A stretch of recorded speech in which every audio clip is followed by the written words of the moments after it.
सृजन को वाराणसी में घूमने के लिए आया था। अंग्रेज ने पूछ लिया, क्या बोला? भगवान को अंग्रेजी में गॉड कहते हैं, है कि नहीं? GOD गॉड कहते हैं भगवान को। तो फिर आप लोग बोलते हो भगवान, तो उसने अंग्रेजी में बोला, हमको उतना ज़्यादा अंग्रेजी नहीं आती इसलिए हिंदी में बोल रहा हूँ।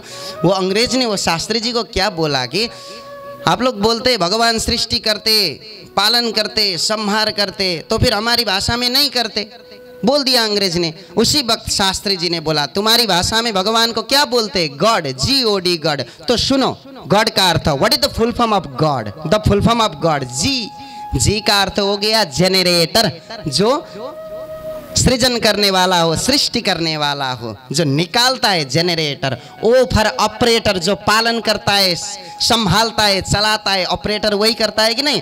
और D फॉर डिस्ट्रॉयर, जो संहार करता है। तो गॉड का फुल फॉर्म वही होता है, इसलिए GOD गॉड मतलब भगवान सृष्टि स्थिति और संहार का भगवान स्वयं प्रतीक है, GOD गॉड।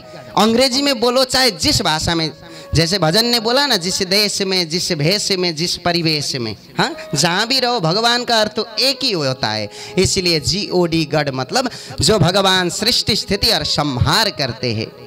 कैसे है भगवान? अन्वयात इतरतः, वो भगवान माया स्वरूप होकर बैठे हैं। जैसे हमारे घर में खिड़की में पर्दा लगती है, वैसे ही हमारे आँख में पर्दा लगा के बैठे हैं भगवान। जिस दिन ये ज्ञान मात्र से हमारी आँख की पर्दा हट जाएगी, फिर उसके बाद भगवान स्वतः दिखने लगेंगे। ये मत सोचना कि भगवान हमको जीवन में प्राप्त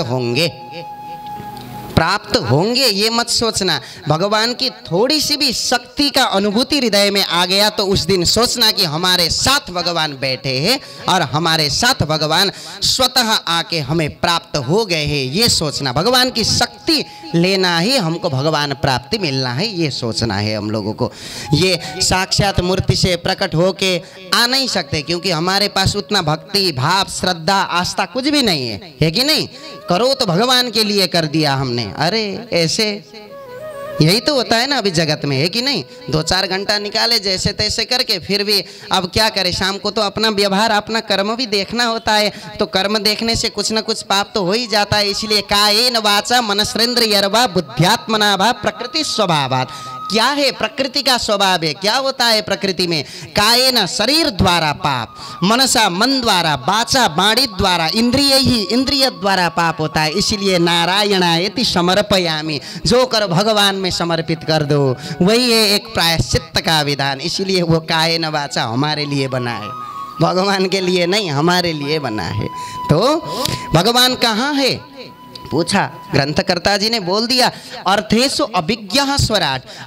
अर्थ में कण कण में भगवान है,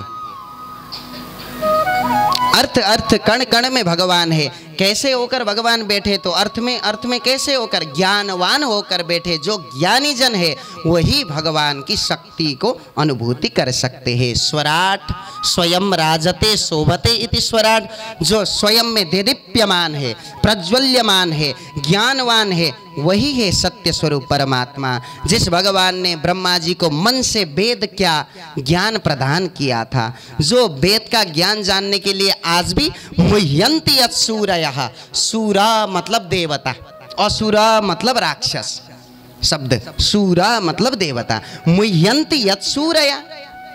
आज भी जो भगवान ने ब्रह्मा जी को मन से वेद का ज्ञान दिया था, वो वेद का ज्ञान का अर्थ समझने के लिए मोहित होते हैं देवतागण भी। मुह्यन्ति सूरयः।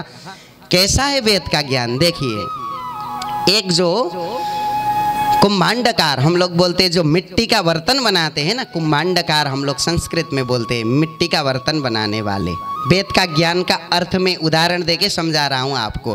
क्यों मोहित हो रहे देवता? हम तो समझ ही नहीं सकते। केवल पालन करें वही बहुत है, केवल सुने वही बहुत है। अर्थ वेद का अभी तक ही मैंने जाना, मैंने पूरा समर्थ होकर वेद का अर्थ ये मैंने जाना बोलने वाले आज तक कोई नहीं है। इसलिए देवता गण भी मोहित होते हैं। क्यों? वेद कैसा है, क्यों मोहित होते हैं सब लोग? जैसे एक मिट्टी का बर्तन बनाने वाला व्यक्ति बर्तन बनाने के लिए सबसे पहले अच्छी जगह जाता है, वहाँ का मिट्टी लेके आता है, फिर उसको छानता है। छानने के बाद उस मिट्टी में जल प्रवेश कराता है, जल डालता है, जल से भिगाता है, फिर उसके बाद उसको आकार प्रकार दे देता है। हाँ, बर्तन का आकार बन गया। अब उसको मजबूत करने के लिए अग्नि में प्रज्वलन करके एक बर्तन का निर्माण कर दिया। अब वो व्यक्ति आप लोगों के सामने आकर वो बर्तन, मिट्टी का बर्तन दिखाते हुए पूछा कि माँ जी बताओ ये किस चीज से बनी है। हम लोग बोलते हैं मिट्टी, जल और आग से। तो माँ जी दिखाओ, आग कहाँ है, पानी कहाँ है, दिखाओ। अभी तो यहाँ तो मिट्टी ही दिख रहा है। वैसे ही मिट्टी के स्वरूप से वेद बैठे हैं, पर उसके अंदर का जो ज्ञान तत्व है वो है जल और आग। आग, मिट्टी और जल से ही वो बर्तन तैयार हुआ है। पर क्या करे, उसका अर्थ, वेद का अर्थ ऐसा है कि जैसे मिट्टी के बर्तन के अंदर बनने की समय में जल और आग घुस के उस बर्तन को मजबूत बनाया है, वैसे ही अर्थयुक्त वेद है। पर उसको जानने के लिए सब लोग मोहित हो जाते ऐसे वेद। और वो भगवान कहाँ रहते, धामना स्वयं सदा निरस्त कुहकम।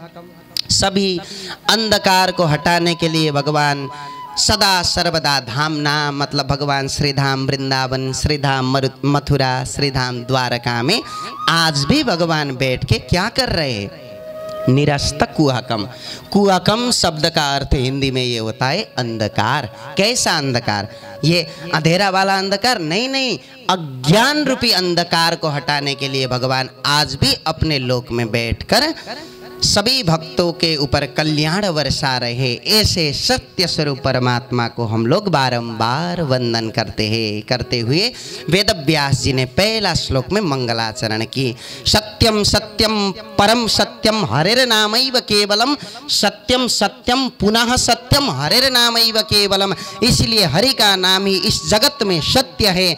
वही हरि सृजन करते, वही हरि पालन करते, वही हरि महेश्वर स्वरूप में, शंकर के स्वरूप में पुनः इस जगत को संहार करके पुनः सृष्टि का प्रारंभ करते हैं।